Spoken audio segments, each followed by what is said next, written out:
ഇന്ന് നമുക്കൊരു vegetable bread toast ഉണ്ടാക്കാം. അതിനുവേണ്ടി ഒരു ബൗളിലോട്ട് കുറച്ച് പച്ചക്കറിയൊക്കെ ഇട്ട് കൊടുക്കുന്നുണ്ട്. കുറച്ച് സവാള പൊടിയായിട്ടരിഞ്ഞതും ക്യാരറ്റ് പൊടിയായിട്ടരിഞ്ഞതും ക്യാപ്സിക്കവും തക്കാളിയും ക്യാബേജും ചേർത്ത് കൊടുക്കുന്നുണ്ട്. ഒരു പച്ചമുളകിൻ്റെ പകുതിയും കൂടെ ചേർത്ത് കൊടുക്കുന്നുണ്ട്. പിന്നെ വേണ്ടുന്ന മല്ലിയിലയാണ്. പിന്നെ ഞാൻ കുറച്ച് പനീറും കൂടെ ഇട്ട് കൊടുക്കുകയാണ്. ആവശ്യത്തിന് ഉപ്പും 1/2 ടീസ്പൂൺ കുരുമുളക് പൊടി, 1/2 ടീസ്പൂൺ കാശ്മീരി ചില്ലി പൗഡറും 1/4 ടീസ്പൂൺ മഞ്ഞൾപ്പൊടിയും ചേർത്ത് കൊടുക്കാം. പിന്നെ വേണ്ടുന്ന ഒറിഗാനോയാണ് 1/2 ടീസ്പൂണാണ് ചേർത്ത് കൊടുക്കുന്നത്. ഒരു 1/2 കപ്പ് കടലമാവും കൂടെ ചേർത്ത് നന്നായിട്ടൊന്ന് ഇളക്കി കൊടുക്കുന്നുണ്ട്.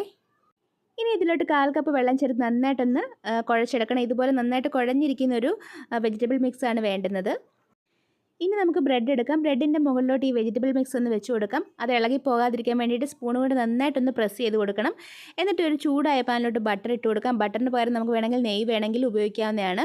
എന്നിട്ട് നമുക്ക് ആ ബ്രെഡ് ഇതിലോട്ട് വെച്ച് കൊടുക്കാം. ആ വെജിറ്റബിൾ മിക്സ് അടിയിൽ വരത്തക്ക പോലെ വേണം നമുക്ക് ഇത് വെച്ച് കൊടുക്കാൻ. രണ്ട് വശം നന്നായിട്ട് മുറിച്ചെടുക്കുക. അപ്പം നമ്മുടെ വെജിറ്റബിൾ ബ്രെഡ് ടോസ്റ്റ് ഇവിടെ റെഡിയാണ്.